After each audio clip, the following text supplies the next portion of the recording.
Doing it there. First things first. My name is Kenneth Bird. My company is Crystal Edge Technology Training. I am doing the updates and processing for orders for our customers. This is something I record all the time. So I'm processing orders for customers. All right, so we only did 32. Well, actually, no, we did what we have here. And then what we have left over. So always inform people exactly how many we have left before we start putting in the notice that we're not taking any more orders in. We have already we have maxed out one of the 32s. That's what's left of the other 32 right there. And we have 1, 2, 3, 4, 5 empty containers left. Somebody came in and grabbed, so it dropped that. So ship out date will be for tomorrow. Everybody has received tracking numbers.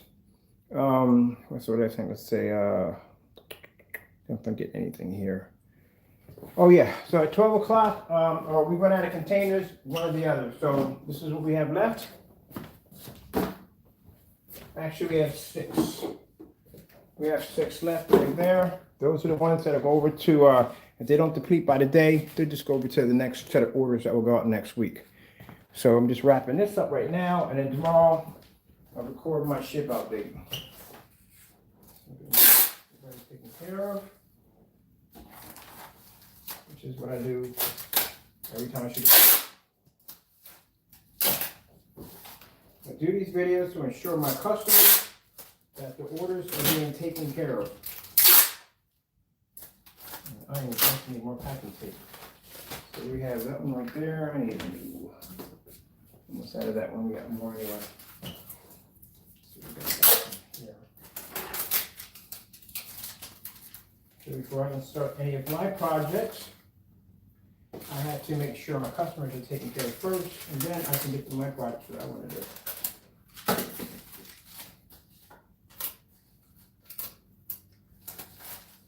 Oh, we got 1 quart of 12.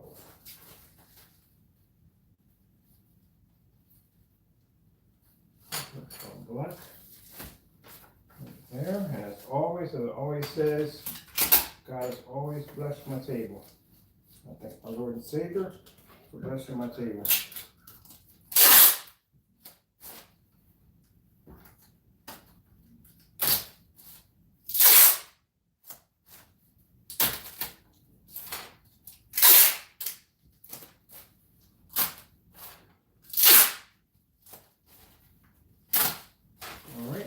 Is 1 quart of black. What we got going on over here? We got blah blah blah blah blah. 2 quarts of black. Okay.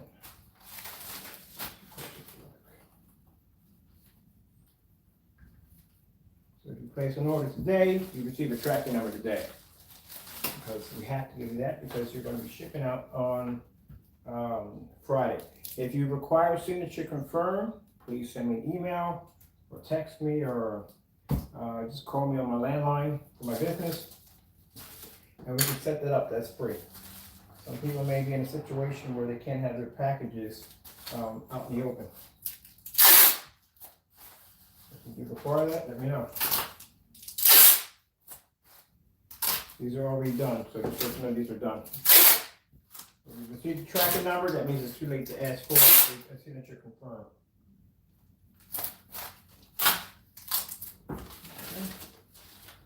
Finished. Oh, I need this right here. I need the fragile tape. Fragile tape.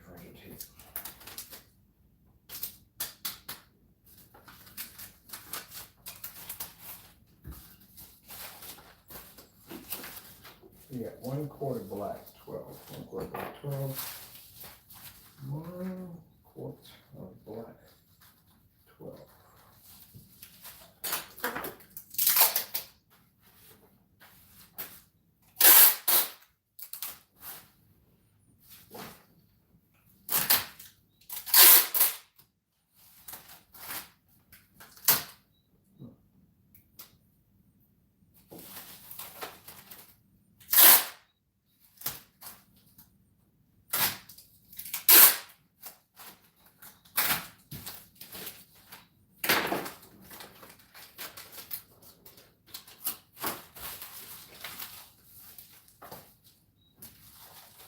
And we have 2 quarts of black silver. 2 quarts of black silver.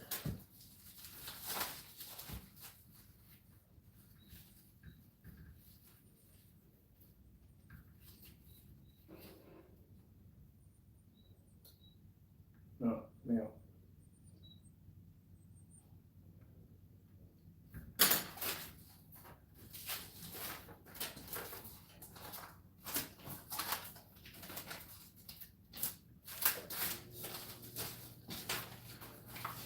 Quarts of black silver, 2 quarts of black silver.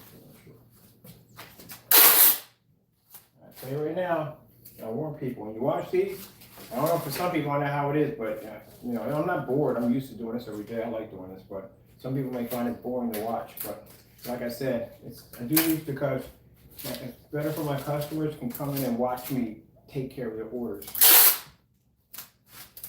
It's like a reinsuring that the orders are being taken care of. And if someone ever comes in and says, hey, you never give me shipping information, boom, I can just send you a bunch of links of every ship out that I've done. Yeah, I'll record these. We're gonna make sure everything's taken care of. Reinsurance. Reinsurance, especially in this time and age, that reinsurance comes in much handy. All right, these are my labels I have left. I gotta category these and put these up. Now what do we have here? We have 1 gallon of black silver. So we're going to need these right here. I may need the driver to come out and bring me a couple more.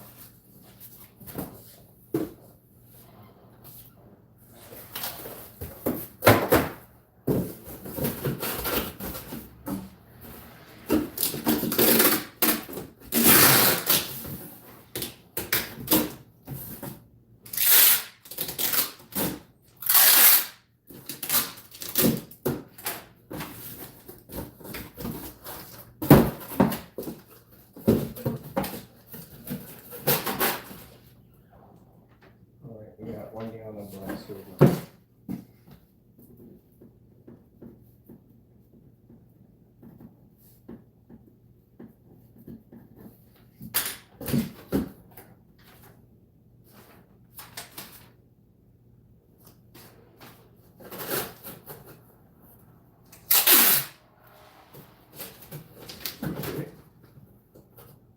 On there.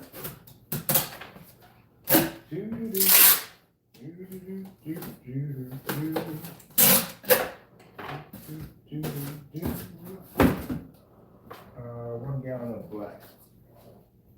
Yeah, I'm gonna need her to bring me out some more out. Don't worry.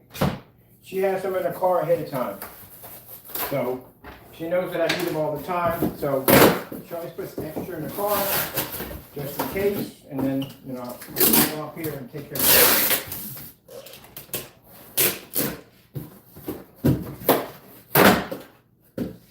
And I need to send it down to get me more tape because I am just about out of tape.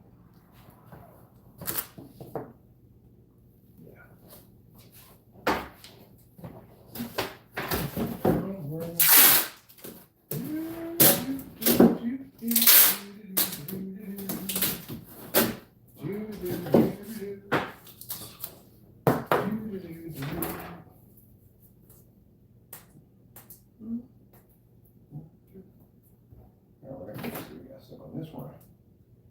There we go. That's great.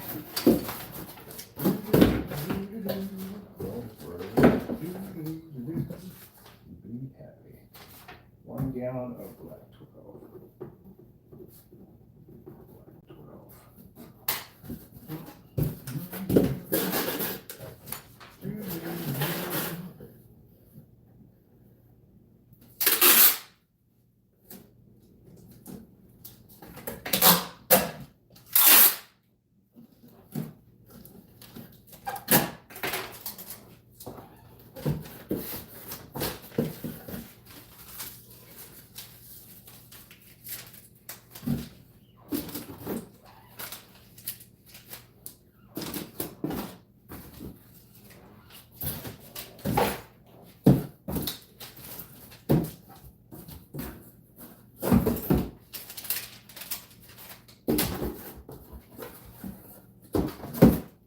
Anytime I have a label on the box, I like to make sure the label's facing this way.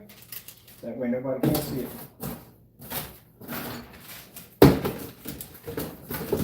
Yep. Oh, I can use this. I can use that for the whatchamacallit. I can use that for the projector. So.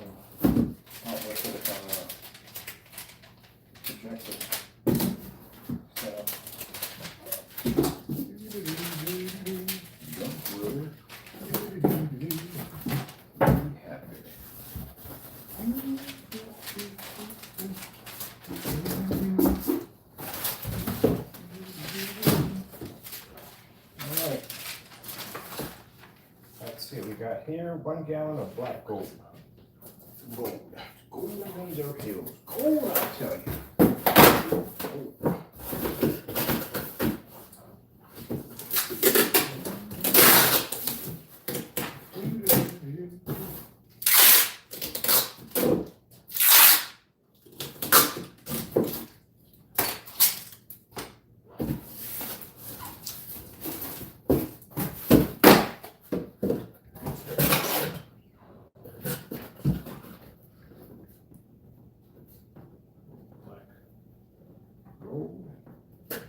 This is not going to show, right? It's wrong.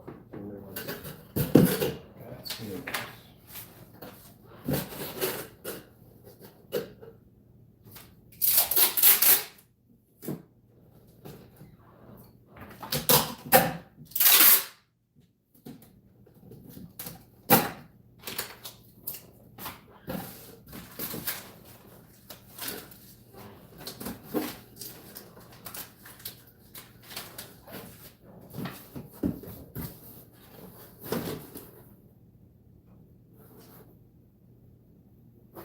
Yeah, I had to check that for a minute.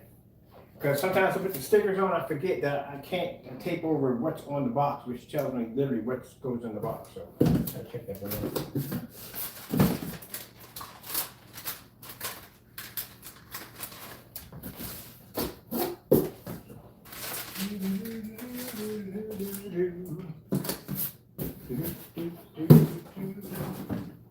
All right, and we got here, we got I'll pretty sure 1. That's it. Really, not any more than that.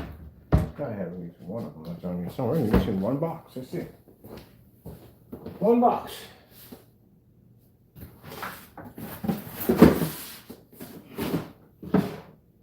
Rika, thank you. What always comes through as always. Got a box in here that was already made up. Already made up. I had a box in here. Yeah, this will work.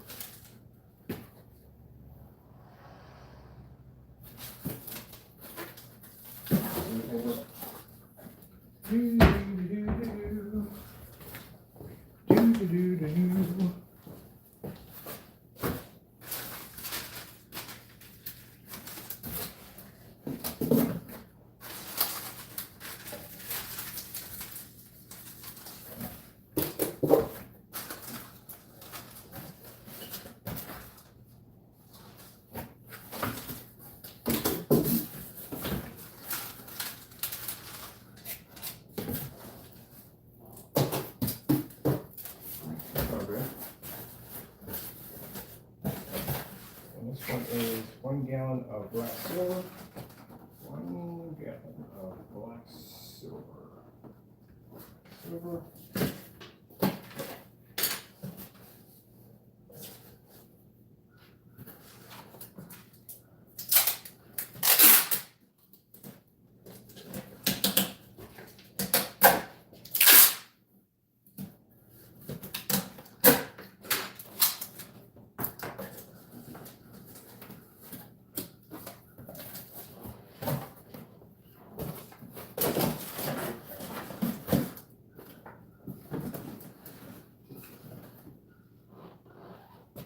Now, I have a customer who's going to be ordering the 120-inch blackout cloth surface.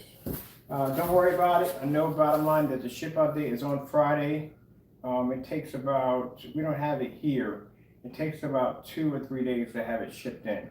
So even if it doesn't land on the day the driver comes out, I will make sure that the post carrier will take it with them because this is a small package. It ain't something like this. You know, they should take it, but like I said, if I just give them the one package, they're good. So you don't have to wait until Friday. Well, if any orders come up around that time, so I can lighten the load a little bit, we'll be taking on that day too. So if I get her to back the truck up in the driveway, that's not a problem.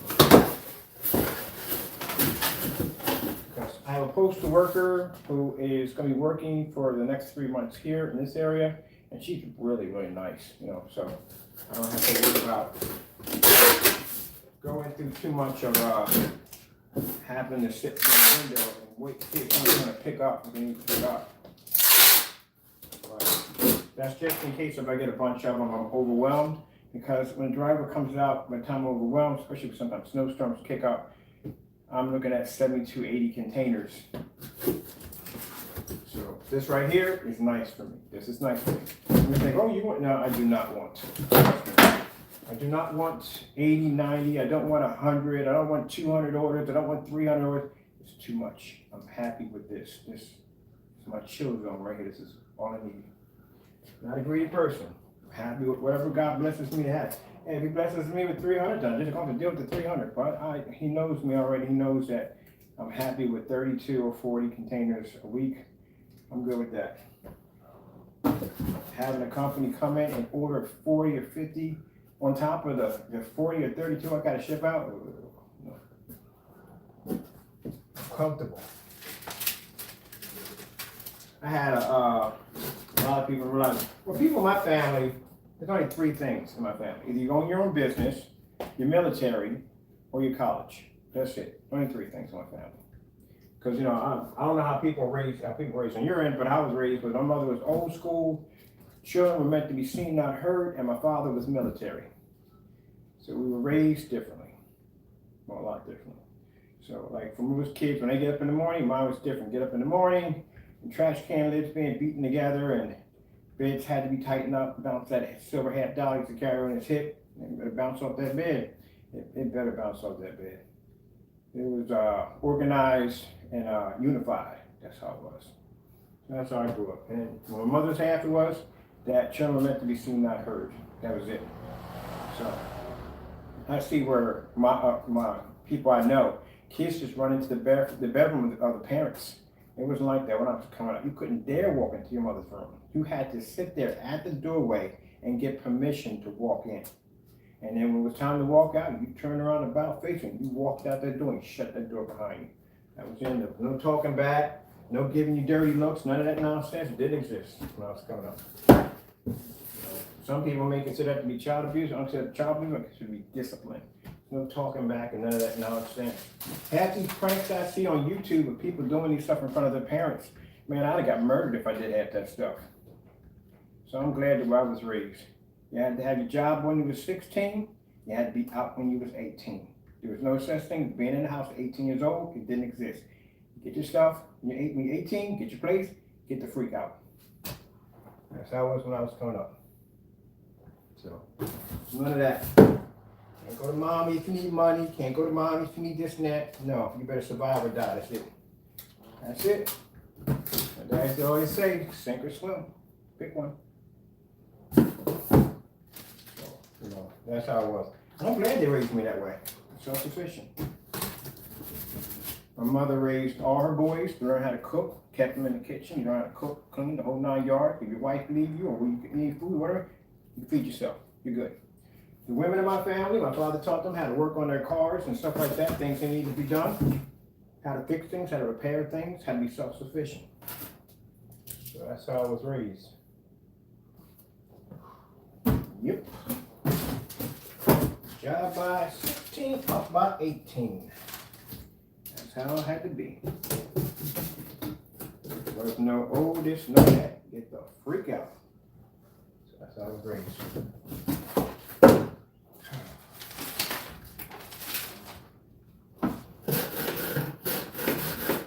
I couldn't imagine how she was raised. That was, I consider that strict. She was raised real strict, real crazy strict.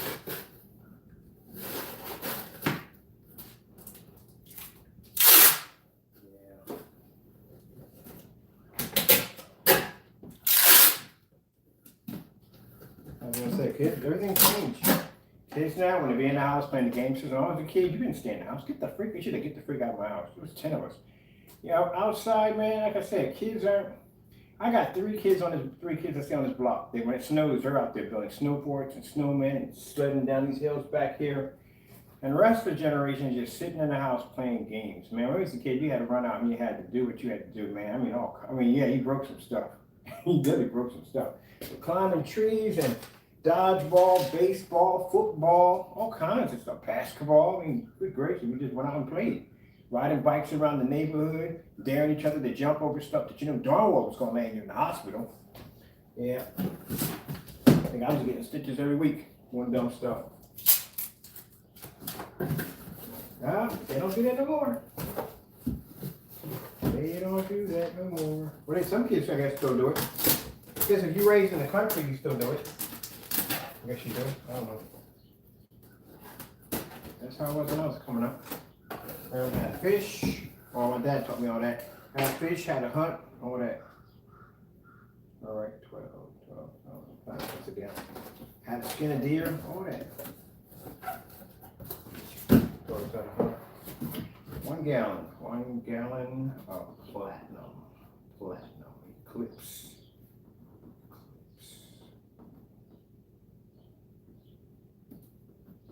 I was telling a friend of mine, like, my mother, she wanted milk.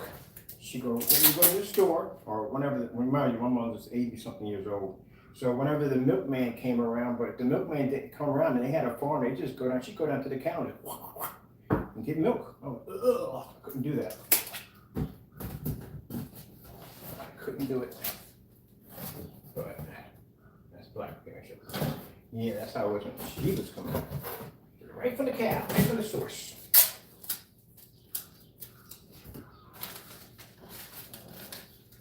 And I said, my grandmother, and when she was alive, my grandmother and grandfather hardly ever went to the supermarket. They wanted something, they went out and they hunted and killed it, or they grew it. Yep. That was organic on a whole level.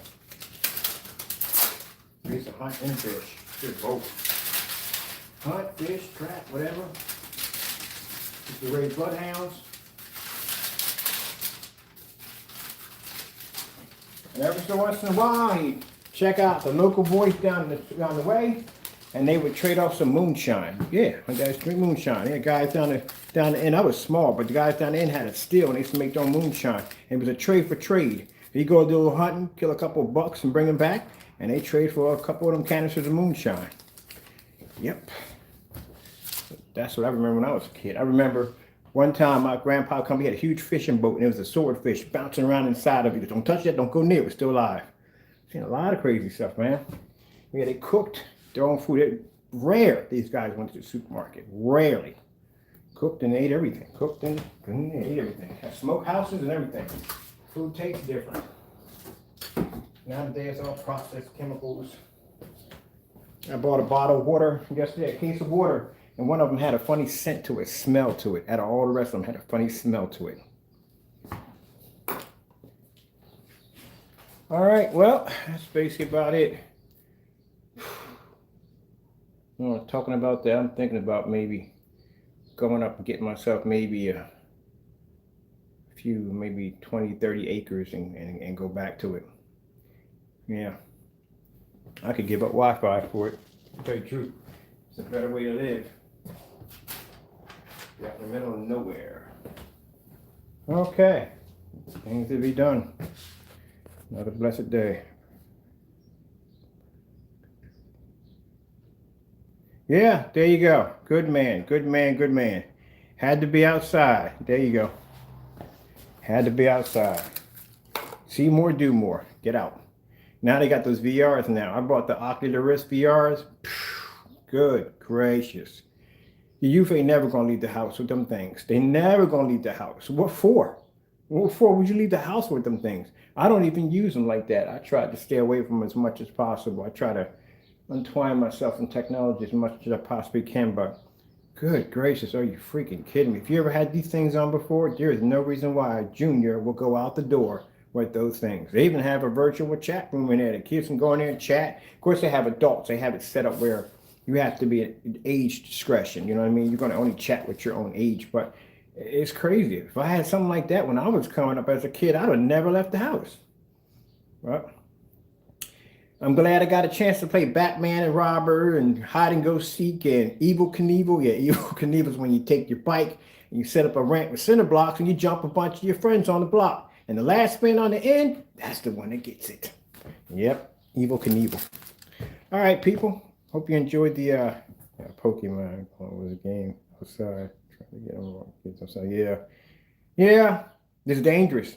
That's a very dangerous game in this era because you can have people that were hacking into Pokemon. They were setting up fake decoys just to jump people. Yeah, this is better just to have them outside, in front of the house. You know, give them some outdoor games to play. Bring back some of the old games. Don't bring back lawn darts. Yeah, lawn darts is a suicide game. I remember those when they came out too. Lawn darts. Who the freak thought of this idea? Well, no, it's no worse than horseshoes. Because if you're drunk and you're playing horseshoes, there's a good chance you're going to hit somebody and hit with one of those things. But yeah, that's interesting. Yeah, it's funny. You ever listen to comedians real quick? You ever listen to comedians talk about how playgrounds were back in the day? If you ever had the liberty of sliding down a tin sliding board, them tin slides, they make them out of plastic now. But you remember the tin slides where the sun would heat up and you climb up to the top and slide down, your shirt would roll up behind your back and you get burned from your back all the way up to your neck? Oh yeah, those were the good old days, man. Or basically climb across the monkey bars and get your hand cut by a piece of rust that was sticking out of it. Yeah, the monkey bars were much higher. Someone said, yeah, the monkey bars were much, much higher. When you fell, you literally fell. You could break your arm going up the monkey bars when I was coming up. Animals on a coil. Yes, I remember. Yeah, and one thing, the most dangerous ride was that when you would jump on it, it would spin around. Remember that back in the day? Yeah, a lot of those rides are brutal. I swear, I think the people who designed those rides had to be from the era, had to be pretty much thinking medieval. Because some of those freaking playthings they had when we were kids, and we didn't have the cushions. We had the cushions where the kids fall off the swings. We didn't have that. We had gravel. That's what we had. You fell. When you landed on some cement, that was it. Get back up, spit the blood out of your mouth, or pull the tooth and get back on and just do it again. And kids were built a lot more stronger back then. Yeah, but I remember there was dangerous ride. I forget, they got so many names for it. It's the one when you get on with a bunch of your friends and it just spins around, and that one person, the one that's actually running with it and trying to spin at the same time, jumps and misses a step, and for some reason doesn't let go, gets dragged under the ride while the rest of your friends sit there and laugh at you and taunting you. Yeah, those are good days, man. Those were good days to be a kid. All right. Thank you all for spending some time with me. I got to go, and God bless.